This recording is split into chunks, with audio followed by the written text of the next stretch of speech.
Eu queria passar para vocês um texto bíblico. Aprendam isso. Tudo que vocês fizerem, palestras, encontros, sempre tenham um texto bíblico para iluminar os outros jovens. Sempre. É a palavra de Deus quem nos ilumina. A palavra de Deus quem nos dá o caminho. Ele é o caminho, a verdade e a vida. Diz Paulo na carta aos Filipenses: tende em vós os mesmos sentimentos que tinha Jesus.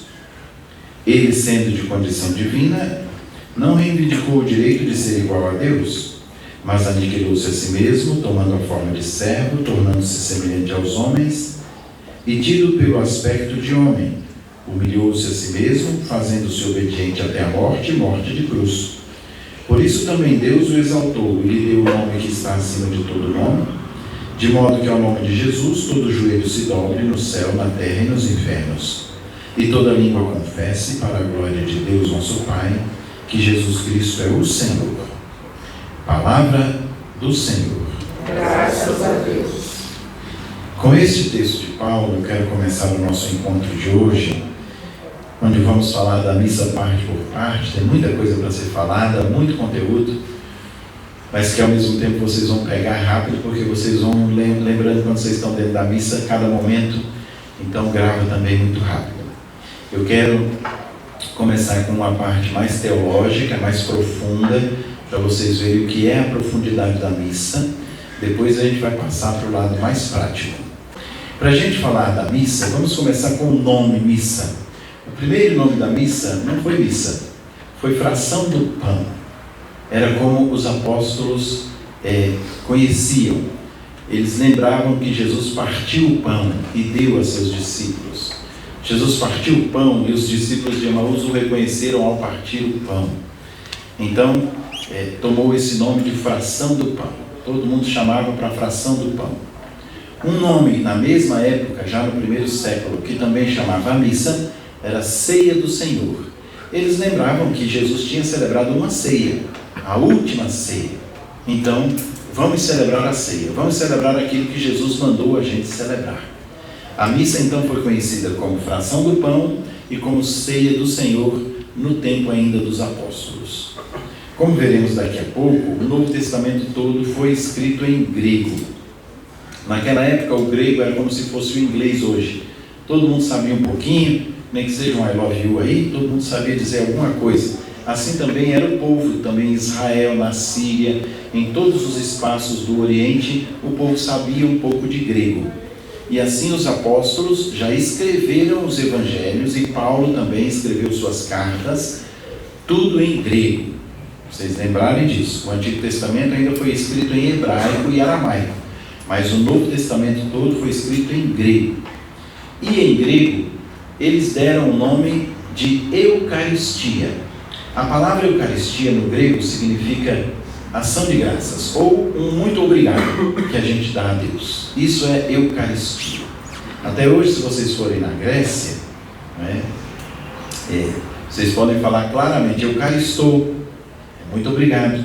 E eles respondem Parakalô, de nada. Não é? Até hoje, a palavra Eucaristia significa para eles um muito obrigado. Então a missa já começa para vocês com esta ideia de que é um muito obrigado que a gente dá ao Pai, porque Ele nos deu Jesus. Um muito obrigado que a gente dá a Jesus, porque Ele fez pão para a vida eterna, como a gente vai ver no Evangelho de amanhã. E um muito obrigado ao Espírito Santo, que é pela força do Espírito que a igreja continua. Então a missa em tudo. A missa é para quem? Às vezes a gente diz, a missa é para os mortos, a missa é para as crianças, a missa é 15 anos, a missa é ação de graças, a missa é cura e libertação, é tudo isso. Mas acima de tudo, a missa é para o Pai. É um culto que a gente presta ao Pai, pelo Filho, no Espírito Santo. Todas as orações da missa vão terminar como? Por nosso Senhor Jesus Cristo, na unidade do Espírito Santo. Para quem? Para o Pai. Então tudo é para o Pai. Vocês vão ver que as orações começam como: ó Pai, Deus eterno, todo-poderoso, Deus onipotente, que é o Pai, o Filho e o Espírito Santo. A missa então é um culto à Trindade Santa de Deus, onde a gente vai celebrar a pessoa de Jesus entre nós. Isso no tocante à palavra. A palavra missa veio bem mais tarde. já depois do século X, o povo não sabia mais nada de latim, participava da missa sem compreender nada, porque depois do século V teve a queda do Império Romano, como vocês estudam, e começou a Europa a se dividir toda nos pequenos feudos, que depois formaram os países que a gente conhece hoje, com as línguas próprias. Dentre elas, 6 línguas saíram do latim, né? E entre elas o português, é assim chamada a última flor do Lácio, né? A última língua que saiu do latim foi o nosso português. E o povo, então, já não sabendo o latim, eles ficavam com as últimas palavras que eles ouviam na missa. E na missa o diácono terminava, ou o padre, dizendo ite missa est, ou seja, a nossa missão aqui terminou. É o vamos em paz, que hoje a gente traduz do português. Então, quando o diácono dizia ite missa est, a missa terminou. Podem ir, né? Vão viver lá fora aquilo que vocês aprenderam aqui dentro. Esse é o sentido da missa. Então o povo perguntava, de onde é que você vem? Da missa. Para onde é que você vai? Para a missa. Porque eram as últimas palavras que ficavam gravadas para as pessoas. A igreja acrescentou Santa Missa, para dizer, é o sacrifício de Jesus por nós. De tal modo que o nome mais acertado hoje para a Santa Missa é celebração eucarística. É uma celebração de ação de graças que a gente faz a Deus nosso Pai, por Jesus Cristo, no Espírito Santo. Para a gente conceber, ou para a gente entender esta ação de graças, eu quero explicar para vocês 3 palavrinhas, que aí entra a profundidade da missa, para a gente não achar que é só um rito, que é só uma coisa que a gente está fazendo que Jesus mandou, não é? A primeira palavra que eu quero salientar para vocês é a palavra memória. Porque quando Jesus termina a missa, ele diz, fazer isto para celebrar a minha memória, não é? Então, de onde vem esta palavra memória? A palavra memória, hoje para nós, perdeu um pouco do sentido e eu vou explicar para vocês. Hoje, a gente acha que memória é lembrança. Memória não é lembrança. Memória é presença. A palavra memória é presença. Todos vocês têm um notebook. E quando vocês vão comprar, ou até mesmo um celular, vocês veem aquele que tem mais memória. Por quê? Que cabe mais coisa dentro, não é? Porque um com pouca memória logo não vai estar servindo mais. Então a gente, quando vai ali no eixo monumental, a gente encontra o Memorial JK, não é? Olha aí, memória. A palavra memória, ela é muito marcada em diversos momentos na nossa vida cotidiana. E essa palavra memória, como a Bíblia foi toda, o Novo Testamento foi todo escrito em grego, ela vem de uma palavra grega que é anamnese. Anamnese.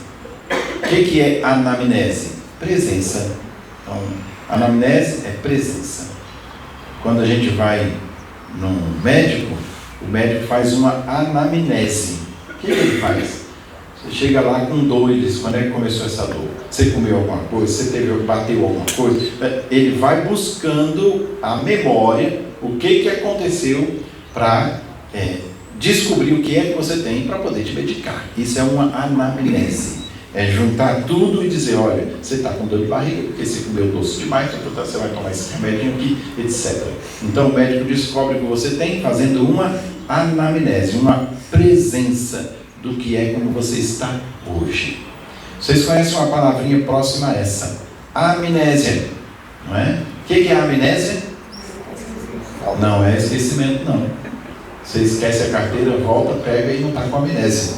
A amnésia é ausência. Pode chegar até sua mãe perto de você, você diz, quem é essa? Não conheço, não é?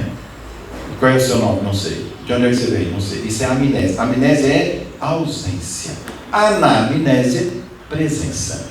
Então esse é o primeiro ponto fundamental para vocês entenderem que a Eucaristia é presença real.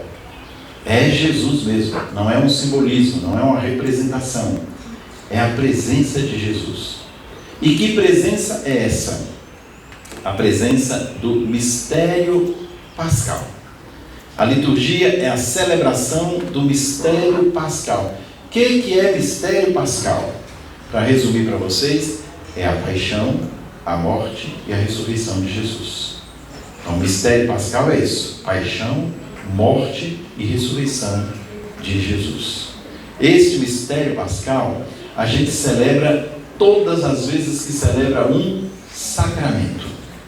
Então, no batismo, na crisma, na confissão, na ordenação de um padre, no casamento, também na unção dos enfermos, todos os sacramentos e, sobretudo, a Eucaristia, a gente celebra este memorial, este mistério pascal. Se é memorial, é presença real. Então, num batismo, Jesus está presente. Numa crisma, Jesus está presente. E assim por diante. As outras coisas todas são piedade do povo, que a gente chama piedade popular. Então, terço, novena, via sacra, adoração ao Santíssimo, tudo isso é piedade do povo. O mistério pascal, a presença de Jesus, se dá com os 7 sacramentos. Está bem? Cada vez que se realiza um sacramento. Por isso que os sacramentos são a coisa mais preciosa que a gente tem na vida da igreja. E dentre os 7 sacramentos, a Eucaristia é o primeiro de todos. Porque enquanto os outros sacramentos, a gente celebra o mistério pascal de Jesus, mas a gente recebe uma graça específica, na Eucaristia é o próprio Jesus que a gente recebe. Como ele disse, é o meu corpo. Quem come deste pão viverá eternamente. E esse pão que eu vou dar é a minha carne para a vida do mundo. Bem, isso no tocante a memorial. O memorial é celebrado num sacramento. É a segunda palavra que eu quero explicar para vocês. O que é um sacramento? O sacramento é a junção de 2 realidades, uma divina e uma humana. Na realidade humana, algo palpável que a gente vê, que a gente toca. Então, no batismo é a água, na crisma, na ordenação e na unção dos enfermos é o óleo, na Eucaristia é o pão e o vinho, na confissão são os pecados que vocês dizem e o padre te absolve. Enfim, cada sacramento, no matrimônio são os 2, não é nem o padre, é o noivo e a noiva que diz um para o outro: eu te recebo, aí se dá o sacramento. Mas precisa de algo natural, humano, material. São os 2. Os noivos são os verdadeiros atuantes do casamento. Né? De tal modo que a gente tem um lado material, visível, sensível. E o outro lado espiritual é a oração que acompanha. No batismo, eu te batizo em nome do Pai e do Filho. Na crisma, recebe por esse sinal o dom do Espírito Santo. E cada um dos sacramentos vai ter uma oração. Na confissão também, eu te absolvo dos seus pecados. A oração que acompanha é o lado sobrenatural que vai dar valor àquele sacramento.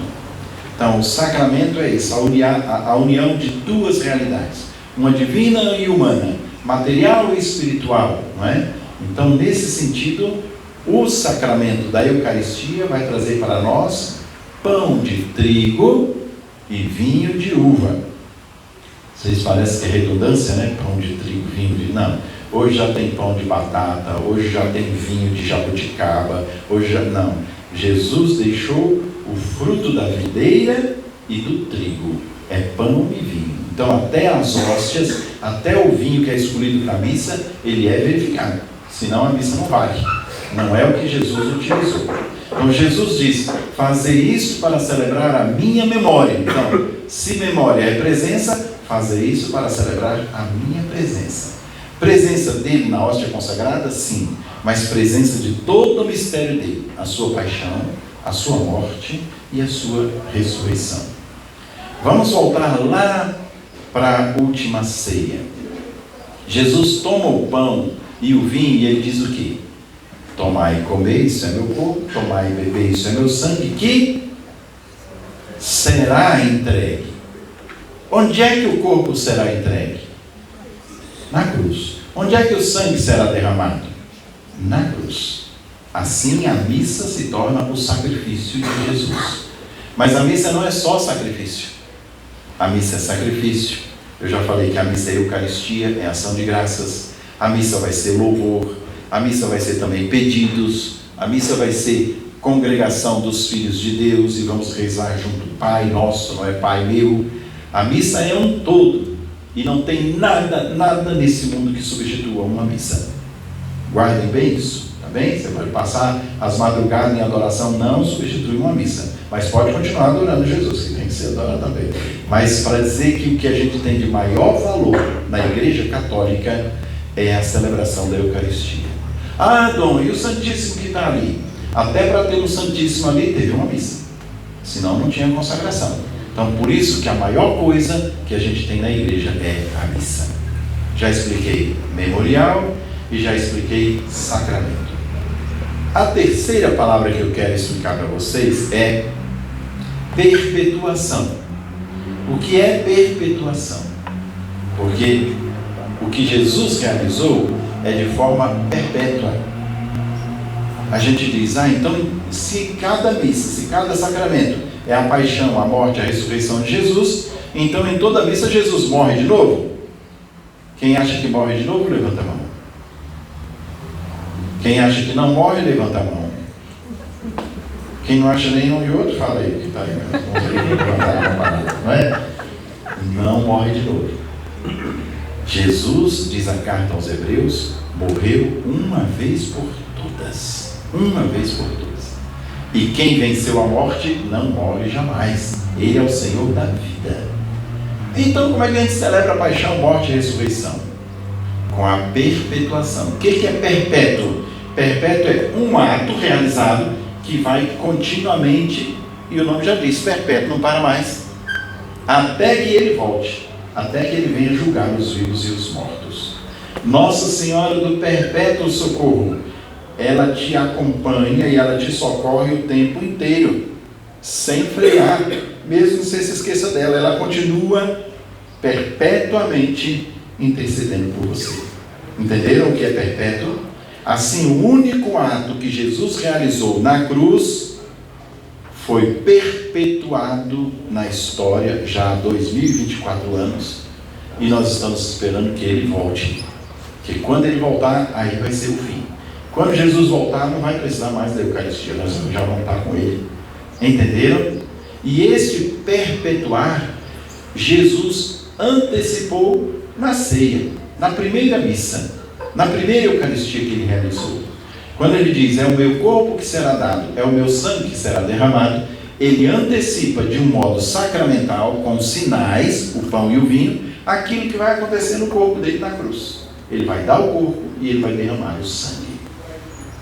Somos nós então que, quando celebramos a missa, voltamos lá para o Gólgota, voltamos lá para a última ceia, voltamos lá para o Santo Sepulcro e vemos Jesus ressuscitar. Tem muita gente que quer segurar a missa só como sacrifício, então para na morte. Tem outros que querem a missa só como ressurreição, então esquece o sacrifício, também está errado. A missa é um todo: paixão, morte e ressurreição. E como é que vocês respondem? Eis o mistério da fé.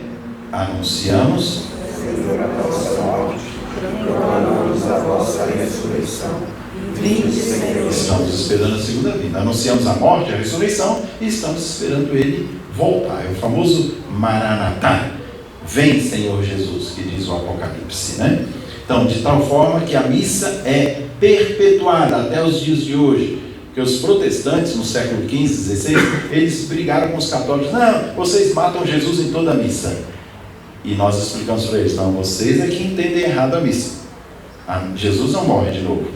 A missa é o mesmo ato que Jesus realizou lá no Gólgota, lá no Santo Sepulcro, e até mesmo com a vinda do Espírito Santo no cenáculo, na última ceia, onde Jesus celebra a Eucaristia e onde Jesus nos dá o Espírito Santo. Então, tudo isso é a missa.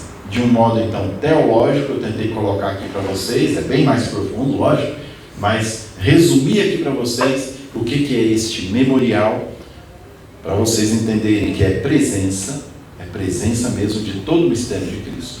O que é o sacramento, por isso pão e vinho, e o que é perpetuação, um único ato que se perpetua na história até que Cristo volte. Tá bem?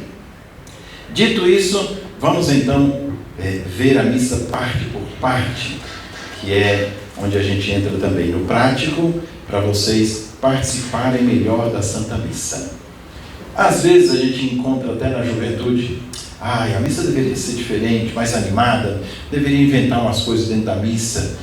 Jesus disse, fazei isto. Ele não disse, inventem outra coisa. Não. E nos TikTok vocês veem os exageros por aí, né? Até padre dançando na missa, tanta coisa que a gente vê, a gente diz, meu Jesus, vem logo, porque quando o senhor voltar não tem mais missa. Tem tudo, mas não tem missa, né? Aí vira missa show, aí vira missa isso, missa aquilo. Não. Eu lembro quando Marcelo Rossi veio aqui em Brasília, a gente ainda estava naquela pressão que o Marcelo Rossi fazia os shows dentro da missa. Então eu chamei ele no canto, na época eu já era o responsável da liturgia na diocese, e eu disse, Padre Marcelo, então eu peço que o senhor cuide dos cantos da missa. Não, eu vou fazer isso. Não, aqui na missa o senhor não vai mexer não. Depois, se o senhor quiser, anjo subindo, descendo, tudo que nesse lugar, o senhor faz depois da missa. Aí o senhor pode fazer o show que o senhor quiser depois da missa, ou antes da missa. Mas a missa nós vamos segurar como é a missa. Eu chamei o bispo dele, que também era muito meu amigo, Dom Fernando, ainda está lá. E Dom Fernando, eu falei, Dom Fernando, nós vamos seguir a missa assim, eu era Monsenhor, do jeito que o senhor preparou, nós vamos nos adaptar, né? E assim foi feito lá na esplanada, com uma multidão de gente, né? E da mesma forma a gente vê hoje alguns exageros. Vocês podem até dizer, mas a igreja não pode puxar as orelhas desses padres que exageram? A gente puxa, viu? Até de Canção Nova, até de Rede Vida, até de século XXI, quando a gente vê coisas erradas, vai uma cartinha, vai um bispo lá falar e tudo mais. Às vezes o povo é teimoso e não escuta a gente, né? Mas a igreja tem feito um grande esforço da missa não ser instrumentalizada. Da mesma forma que pode ser instrumentalizada para esse lado de show, enfim, porque junta todo mundo, a missa pode ser instrumentalizada para o lado ideológico também, né? Eu fui a uma missa lá em Rondônia, em que o povo estava celebrando, não era Jesus, era a posse de uma terra, né? Então entramos na nossa terra, e a terra que é marcada com o sangue dos mártires, enfim, cada um às vezes quer puxar a missa para a sua ideologia ou para o seu gosto. Missa não é gosto, missa é celebrar o que Jesus mandou celebrar, porque ele disse, fazei isto. Vocês veem que é um imperativo. Jesus não quebra o galho, de vez em quando celebra. Não, fazer isso até que eu volte para celebrar o meu memorial, a minha memória, a minha presença. Quando a gente vai ali no Memorial JK, é só uma lembrança que a gente tem de JK? Não, ele está lá, os ossinhos dele estão lá, não é? É presença. Quando não é memorial, a gente chama de monumento. Aí é um monumento à pátria, um monumento a algum movimento. Então vamos aqui levantar até um monumento para Dom Ávila, né? Botar um busto bonito de Dom Ávila aqui. É um monumento. Mas o memorial é onde? Lá na Catedral Rainha da Paz, é onde ele está enterrado. Ele está lá. Entendem? Para vocês saberem bem o que é memorial. Memorial é presença. Cada vez que a gente celebra um sacramento, Jesus está aí, é Ele mesmo quem está. Isso já responde as perguntas de vocês. Não, e se o padre fizer atrapalhado? É Jesus. Pode ser o padre mais atrapalhado que for, mas na hora em que celebra, é Jesus quem se faz presente, não é padre A, B ou C. Uma vez uma senhora veio correndo atrás de mim e disse, Dom, o padre que fez meu casamento largou a batina. Meu casamento ainda é válido? Falei, sim senhora, quando o padre realiza, está realizado. Ai, que pena, eu achando que ela queria salvar a pessoa, eu queria que não fosse mais válido. Eu falei, não, é válido sim, o que Deus uniu, o homem não separe, a senhora fica com o seu marido, vai arrumar outro não, né? Enfim, para dizer que independente até do padre, mesmo que o padre que te batizou, largou a batina, o seu batismo é válido, o casamento é válido, porque quando se realiza um sacramento, é o próprio Cristo quem realiza. Daí o sacramento da ordem que a gente atua, mas quem atua na gente é o próprio Cristo. Vamos ver a missa então parte por parte. A missa ela tem duas grandes colunas que vocês já conhecem. Uma chama-se Liturgia da Palavra e ela é celebrada num altar que a gente chama de ambão, ou mesa da palavra. E a segunda coluna da missa é a liturgia eucarística, que ela é celebrada no altar, normalmente colocado no lugar mais alto do templo, E este altar é o lugar do sacrifício do nosso Senhor. Assim, quando a gente entra numa igreja, a coisa mais importante é o altar. Tá bem? Se tem Santíssimo, a gente faz genuflexão. Mas se não tem Santíssimo, a gente faz uma reverência ao altar. E até na hora da missa, começou a missa, o centro é o altar.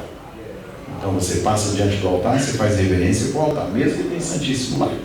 Tá bem? Que a hora da missa é a hora da missa. Jesus está guardado lá, mas o centro é sempre o altar.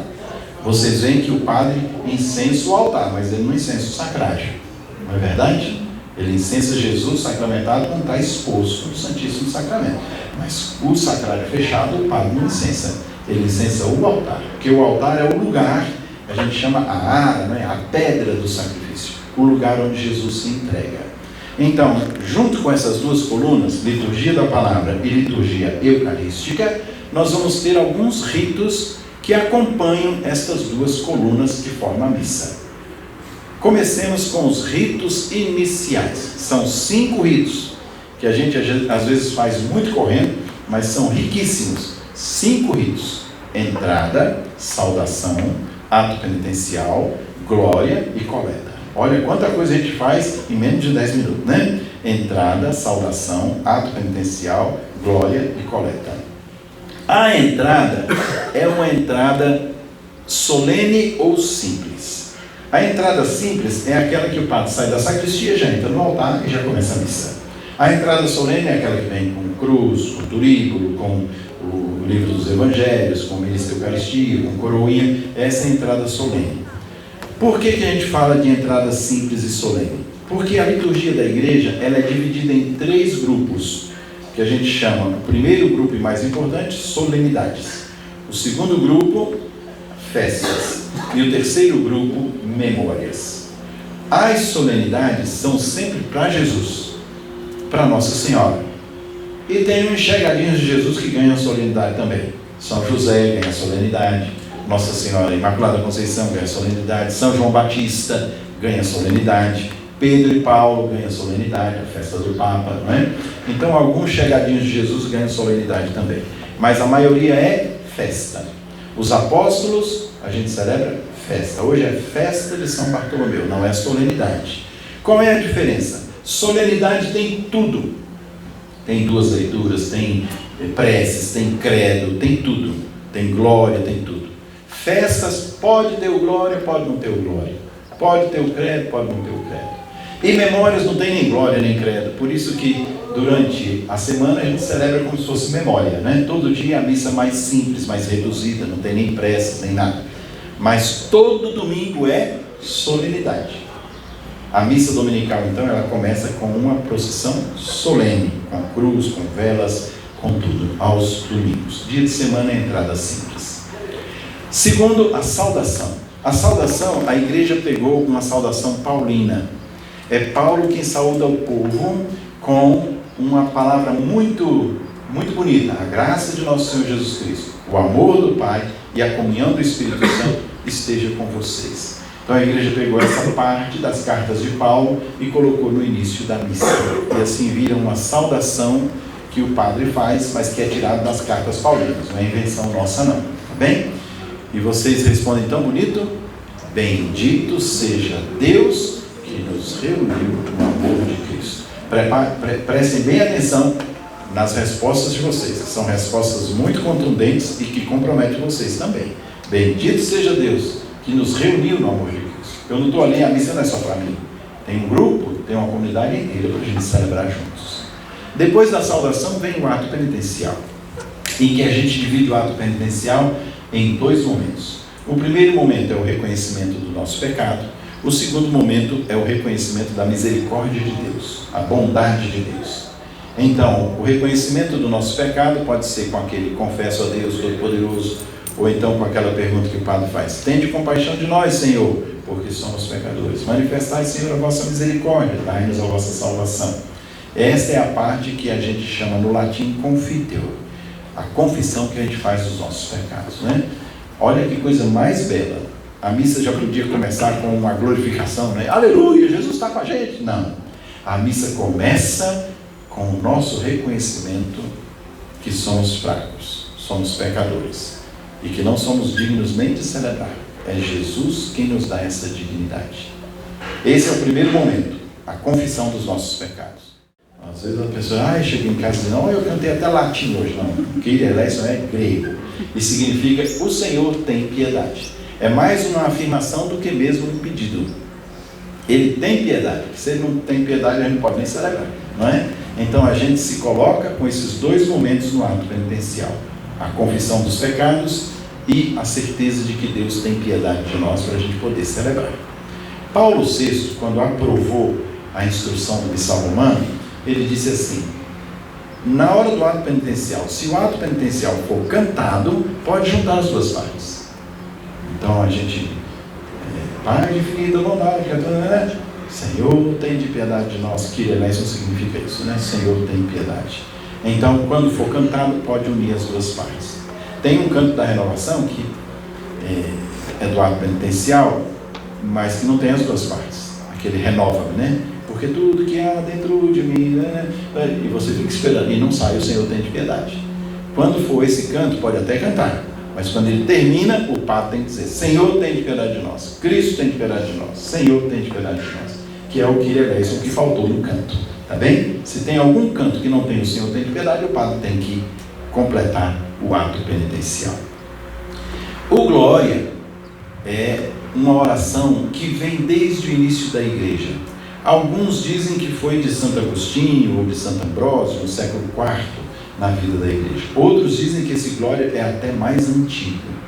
É uma oração longa, que primeiro ela começou a ser rezada somente na noite de Natal. Glória a Deus nas alturas, igual os anjos que proclamaram o nascimento de Jesus. Mas vieram os papas e disseram: não, o Glória vai ser rezado nas grandes festas. E depois vem um papa e diz: o Glória vai ser rezado em todo domingo, menos na Quaresma e no Advento, que são tempos de preparação, seja para a Páscoa, seja para o Natal.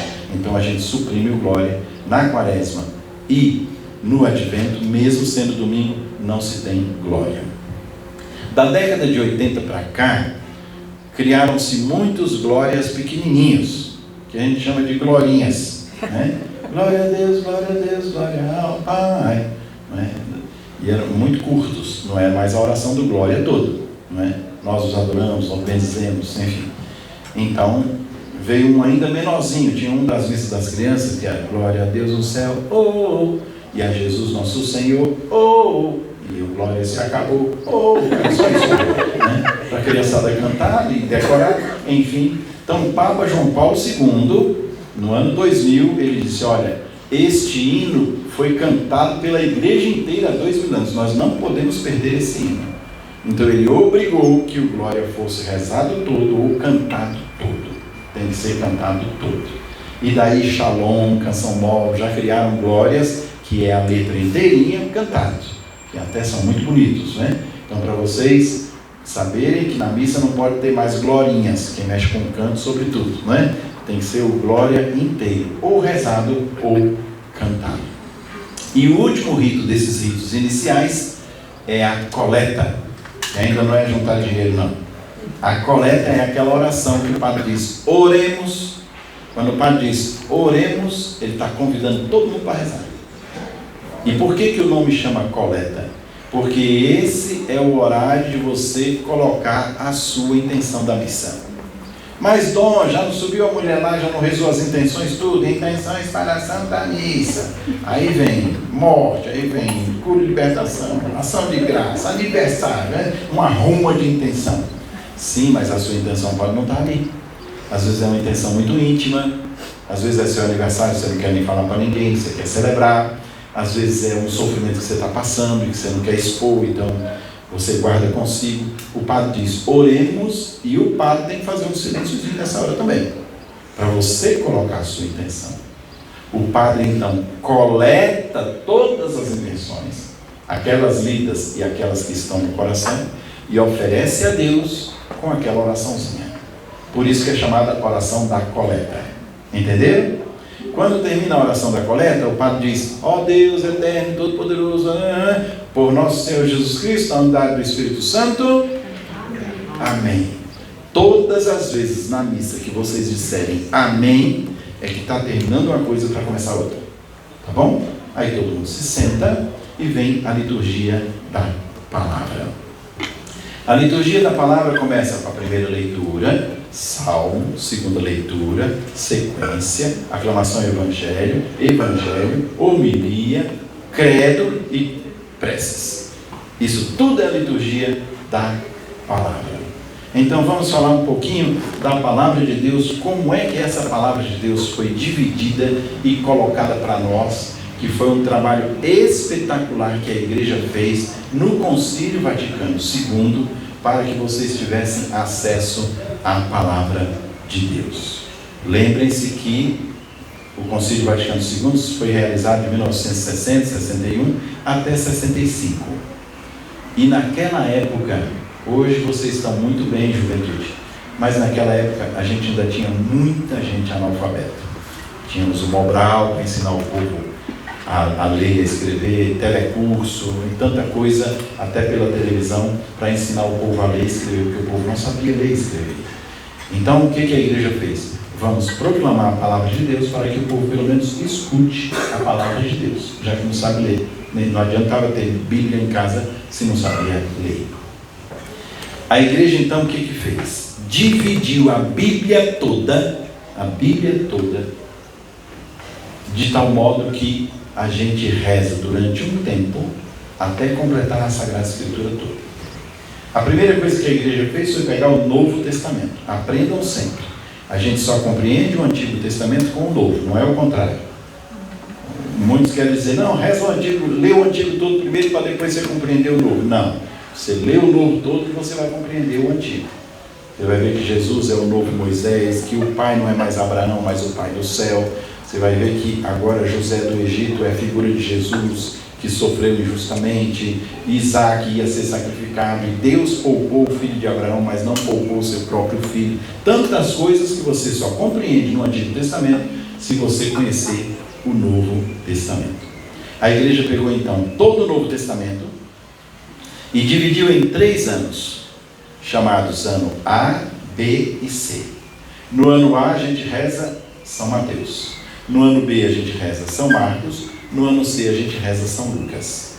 E João é o mais importante de todos, ele está nos 3 anos. Ele passa nos 3 anos e a gente lê também o Evangelho todo de São João. E as grandes festas sempre vai ser João, não é? Bem, esse ano nós estamos em que ano? Ano B, estamos rezando Marcos. E Marcos é o evangelho menorzinho que tem, que é o mais antigo. A gente pensa que é Mateus, não é não. Marcos é o mais antigo. Só são 16 capítulos. O que a igreja fez? Ela pegou todos os capítulos que referiam ao nascimento de Jesus e colocou para o tempo do Natal. Pegou todos os capítulos que referiam à paixão, morte e ressurreição e colocou para o tempo da Quaresma e da Páscoa. Sobrou o quê? A vida pública de Jesus. Os seus milagres, as suas parábolas, as suas brigas com os fariseus, o seu ensino para os apóstolos. E isto que sobrou, a igreja chamou tempo comum. É o comum de Jesus, é o que ele fazia todo dia. Um dia ele dava uma palavra, outro dia ele fazia um milagre, outro dia ele mudava da Samaria para a Judéia, da Judéia para a Galiléia. Enfim, vai contando o que Jesus fazia no seu dia a dia. Esse tempo comum, ele é composto de 34 domingos. Como Marcos é muito pequenininho, e já tirando de um lado e de outro, para Natal e para Páscoa, então João vem e completa Marcos.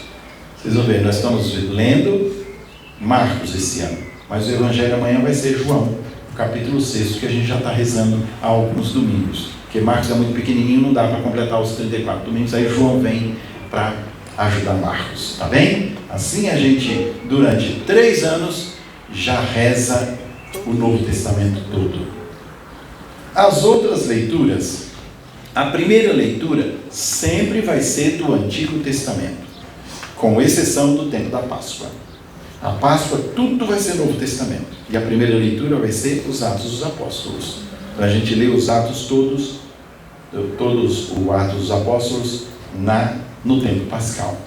Mas durante todo o resto do ano, vocês vão ver sempre a primeira leitura, Isaías, Jeremias, Ezequiel, Daniel, os profetas, Deuteronômio, Êxodo, sempre do Antigo Testamento. Então, pega-se primeiro um texto do Evangelho, vê o conteúdo desse Evangelho, uma leitura lá do Antigo Testamento que bata com o mesmo conteúdo e põe na primeira leitura. Então, para vocês entenderem melhor a liturgia da palavra, o tema da missa vai ser sempre frisado na primeira leitura e no Evangelho. Aquilo que tiver na primeira leitura com o Evangelho é o tema daquela missa.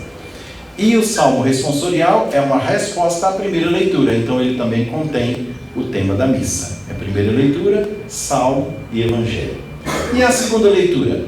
É uma leitura semi-contínua das cartas de Paulo, também do Apocalipse de São João, das outras cartas apostólicas, de Judas, Tiago, Pedro, não é? Em que nós colocamos na segunda leitura para a gente ler o Novo Testamento todo em 3 anos. Aí completa. Então, muitas vezes, na maioria das vezes, a segunda leitura não vai ter o tema da missa. Ela é uma leitura para completar as cartas do Novo Testamento e a gente lê o Novo Testamento inteiro. Tá bem? Assim, vejam que coisa bonita. Se você vai à missa todo domingo, sem faltar um, durante 3 anos, você já escutou o Novo Testamento todo. E o restante do Antigo Testamento, que é muito grande, foi dividido para os dias de semana, chamado anos pares e anos ímpares. Quando vocês vierem ler uma missa na semana, vocês vão ver anos pares, anos ímpares, né? Agora estamos em 24, então ano par. Você lê aquela, ano que vem vai ser ano ímpar. E assim, em 3 anos, se você vai à missa todos os dias, sem faltar nenhum, você já escutou a Bíblia toda. A igreja dividiu de tal forma que você tivesse o maior acesso à palavra de Deus. Assim foi feita a liturgia da palavra. Primeira leitura, Salmo já falamos. Segunda leitura já falamos. Nós temos o que chamamos de sequência. A sequência eram hinos que o povo fazia para contar a historinha daquela festa. Então nós temos muitas sequências. Tem sequência de Corpus Christi, tem sequência de Nossa Senhora das Dores, tem sequência para o Papa, tem várias sequências. Mas a igreja tornou obrigatória só 2 sequências. A sequência de Páscoa e a sequência de Pentecostes. Só essas 2 são obrigatórias. Vocês vão ver no Folha do Povo de Deus. Na missa de Páscoa tem sequência. E na missa de Pentecostes também tem sequência. Quem lembra a sequência de Páscoa? Estão lembrados? Não? Cantai, cristãos, afinal, salve ao vítima pascal, Cordeiro inocente, o Cristo, abriu-nos do Pai o aprisco. Me diz, pois, Maria, no teu caminho que havia, vi Cristo ressuscitado, o túmulo abandonado. É Maria Madalena contando a historinha do que aconteceu naquele domingo de Páscoa, que ela foi lá para ungir Jesus e Jesus não estava mais. Então é uma música belíssima que os cristãos cantavam também do século VI para cá, contando a historinha que estava sendo celebrada. E a sequência de Pentecostes. Estão lembrados? Espírito Santo de Deus, mandai do Vinde céu. Espírito de Deus, e enchei os corações dos fiéis com vossos dons, e assim vai, né? Mas a mais conhecida qual é? A nós descer divina luz. É a sequência do Espírito Santo, de Pentecostes, né? Então, quando o povo sabe, o povo canta todo. Às vezes, só a turminha do canto dá um jeito para a gente acompanhar a sequência. Então, obrigatório só tem essas 2, tá bom? Depois da sequência, vem a aclamação ao Evangelho. A aclamação é sempre iniciada com um aleluia. E depois do aleluia tem um versículo bíblico. E depois desse versículo bíblico também aleluia.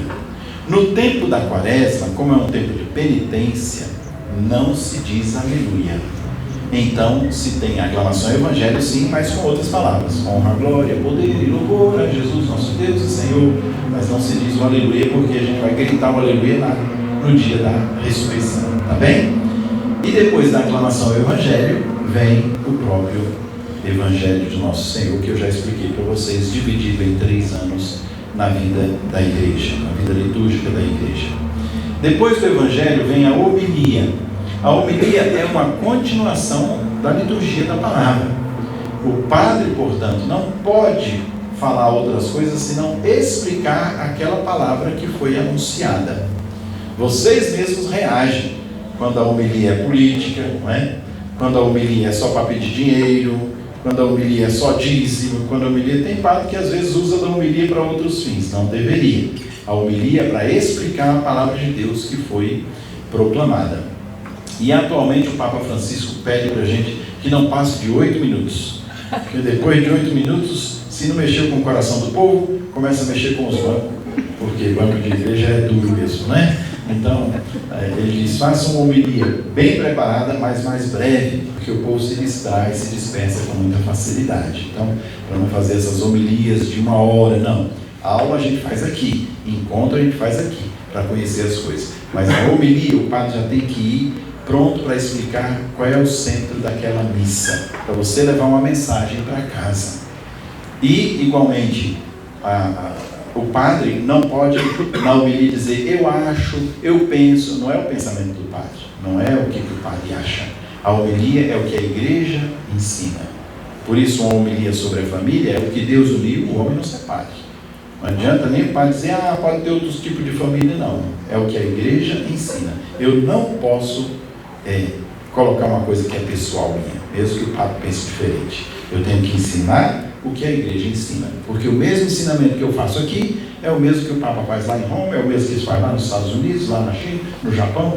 É a mesma explicação da doutrina da igreja que a gente encontra no catecismo da igreja.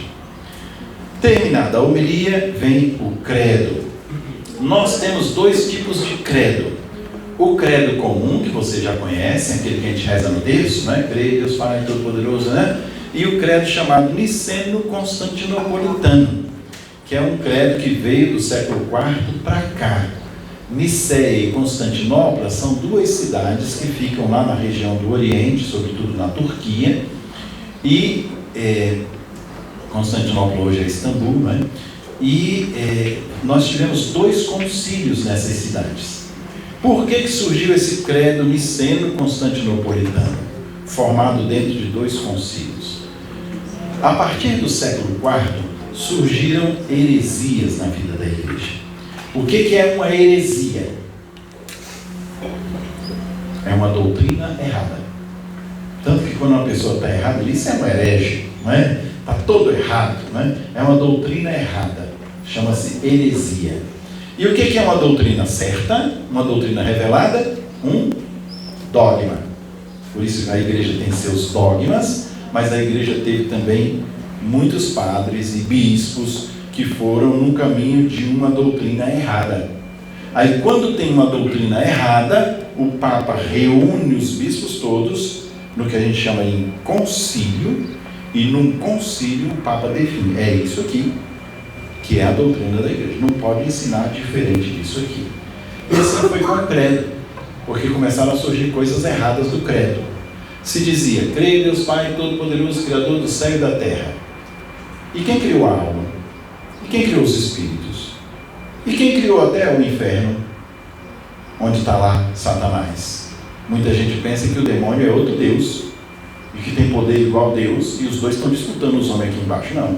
O demônio também é criatura, e desobedeceu a Deus como um anjo de luz e tornou-se um anjo das trevas. E por isso ele foi afastado para um lugar, ele e seus seguidores, longe de Deus, e não podem ter a vida eterna. Isso a gente chama inferno, não é? A igreja vem então no niceno constantinopolitano e diz o quê? Creio em Deus Pai Todo-Poderoso, Criador do céu e da terra, de todas as coisas visíveis e invisíveis. Não existe outro Deus. Quem criou tudo foi o nosso Deus. Existe um único e verdadeiro Deus. Está bem? O mesmo no tocante do Espírito Santo. Quem é o Espírito Santo? Quem é o Espírito Santo? Para vocês, quem é o Espírito Santo? É Deus ou não é Deus? É um santo grandão? Não, o Espírito Santo é Deus. Então a gente reza que creio no Espírito Santo na Santa Igreja Católica, já pula, né? No primeiro credo, que é o mais antigo, foi o que os apóstolos nos ensinaram. Porque na época dos apóstolos não tinha dúvida. Essas dúvidas vieram só no século IV para cá, chamadas heresias. Então a igreja ensina, creio no Espírito Santo, Senhor e fonte da vida, que procede do Pai e do Filho, e com o Pai e o Filho é adorado e glorificado. Ele que falou pelos profetas. Então o Espírito Santo é Deus. A gente às vezes adora só Jesus, esquece do Pai, esquece do Espírito Santo. A gente recebe a crisma, fica cheio do Espírito Santo e não reza para o Espírito Santo, e não adora o Espírito Santo. Assim, toda vez que eu começo nossos encontros, é sempre invocando o Espírito Santo, seja com um canto ou seja com uma oração, não é? Então, o Espírito Santo é Deus. Aí vem o Niceno Constantinopolitano e completa, para não ter dúvida de quem é o Espírito Santo. E a igreja? O que é a igreja? Una, santa, católica, apostólica, né? A qualificação da igreja para dizer, só existe uma igreja, porque já começaram a surgir divisões, e até padres e bispos criando igrejas paralelas, enfim, que não ia com o Papa. Então eu creio na minha igreja, que é una, é santa, é católica e apostólica. Mas, Dom, a igreja é santa, viu? A igreja é santa porque o seu fundador é santo, a sua cabeça é santa. A igreja é santa porque ela tem os meios de santificação para nós, que são os sacramentos. Basta você correr na confissão e você se torna santo de novo.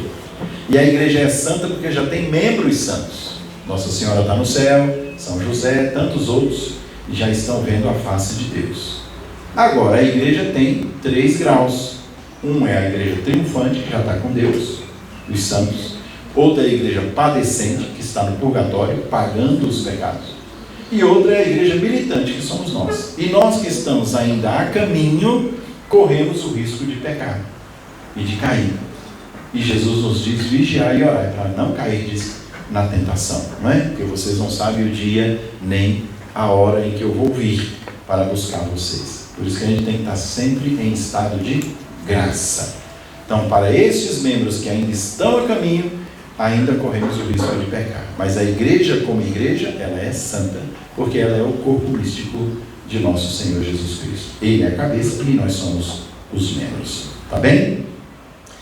Isso é o credo niceno-constantinopolitano. E termina o credo, vem as preces. Como é que devem ser as preces? Primeiro, devem ser sóbrias. A gente não deve fazer prece longa, muita prece longa. Não. A prece deve ser sempre por, para quê?